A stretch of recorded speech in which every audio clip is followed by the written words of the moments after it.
நீதிமொழிகள் அதிகாரம் 27.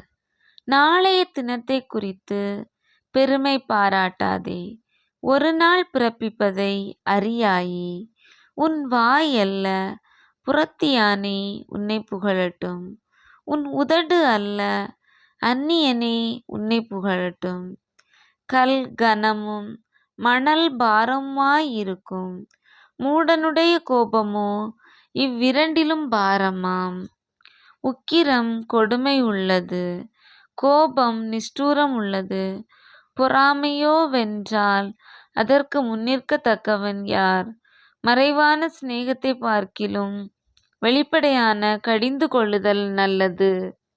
சிநேகிதன் அடிக்கும் அடிகள் உண்மையானவைகள், சத்துரு இடும் முத்தங்களோ வஞ்சனை உள்ளவைகள். திருப்தி அடைந்தவன் தேன்கூட்டையும் மிதிப்பான். பசி உள்ளவனுக்கோ கசப்பான பதார்த்தங்களும் தித்திப்பாயிருக்கும். தன் கூட்டை விட்டு அலைகிற குருவி எப்படி இருக்கிறதோ அப்படியே தன் ஸ்தானத்தை விட்டு அலைகிற மனுஷனும் இருக்கிறான். பரிமள தைலமும் சுகந்த தூபமும் இருதயத்தை களிப்பாக்குவது போல ஒருவனுடைய சிநேகிதன் உட்கருத்தான ஆலோசனையினால் பாராட்டும் இன்பமானது களிப்பாக்கும். உன் சிநேகிதனையும் உன் தகப்பனுடைய சிநேகிதனையும் விட்டுவிடாதே.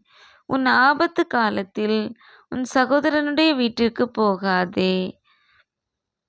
தூரத்தில் உள்ள சகோதரனிலும் சமீபத்தில் உள்ள அயலானே வாசி.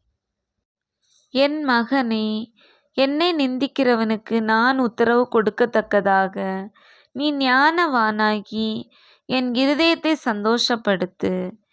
விவேகி ஆபத்தைக் கண்டு மறைந்து கொள்ளுகிறான், பேதைகளோ நெடுகப்போய் தண்டிக்கப்படுகிறார்கள். அந்நியனுக்காக பிணைப்படுகிறவனுடைய வஸ்திரத்தை எடுத்துக்கொள், அந்நிய ஸ்திரீக்காக ஈடு வாங்கிக்கொள். ஒருவன் அதிகாலையிலே எழுந்து உரத்த சத்தத்தோடே தன் சிநேகிதனுக்கு சொல்லும் ஆசீர்வாதம் சாபமாக எண்ணப்படும். அடைமழை நாளில் ஓயாத ஒழுக்கும் சண்டைக்காரியான ஸ்திரீயும் சரி.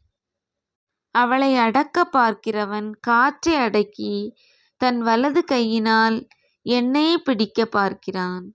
இரும்பை இரும்பு கருக்கிடும்.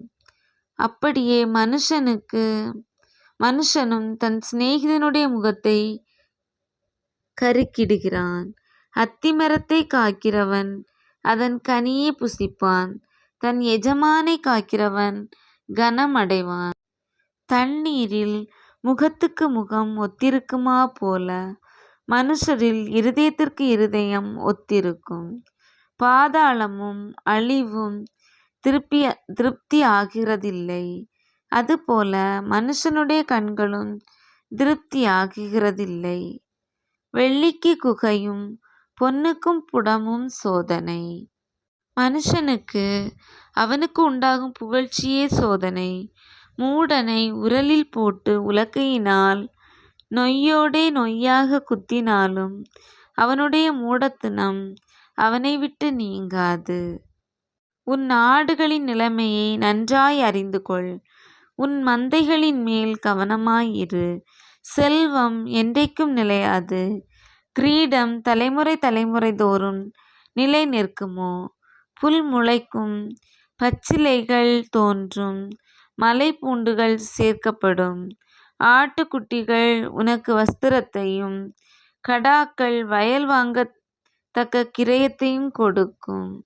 வெள்ளாட்டுப்பால் உன் ஆகாரத்துக்கும் உன் வீட்டாரின் ஆகாரத்துக்கும் உன் வேலைக்காரிகளின் பிழைப்புக்கும் போதுமானபடி இருக்கும்.